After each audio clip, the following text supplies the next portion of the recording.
तांकु suspend नहीं तांकु jail ले भर्ती करा जाऊ जेपर्यंत इन्वेस्टिगेशन पूरा न होईछि तळे एफआईआर गोटे लॉन्च करा जाऊ नाही यह अत्यंत दुर्भाग्यजनक सेथिमे हम आशा कलु 4 कोटी ओडिया से माने भी यही भले प्रतारित होउथिबे निश्चित पुलिस डिपार्टमेंट जार काम हला आभ्यंतरीण सुरक्षा दवा लोक मानकु सुरक्षा दवा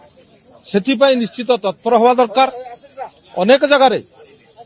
आपण जानिथिबे बाहर देशर लोक आसिक ओडिसा रे पसिलेनी एठी आसिक सिम बॉक्स बाहरुची अनेक स्लीपर सेल खोललानी आमे कहलु जे तांकु सस्पेंड नाही तांकु जेल ले भर्ती करा जाऊ जेपर्यंत इन्वेस्टिगेशन पूरा न होईछि सेथिपाई आश्वासन दैचंती आगुकू अन्य जो केस गुड़ा अच्छी बैकुंठ प्रधान केस हो कि महेश्वर बेहरा केस हो कि केन्द्रापड़ा केस हो ताको आउ थे क्राइम ब्रांच इन्वेस्टिगेशन करा जाऊ बोली आमे डिमांड करछु एई केस रे एबे तांकु जो सस्पेंड करा जाईछि तांकु न्यायिक हाजत रे भर्ती करी इन्वेस्टिगेशन करा जाऊ बोली आमे डिमांड करछु।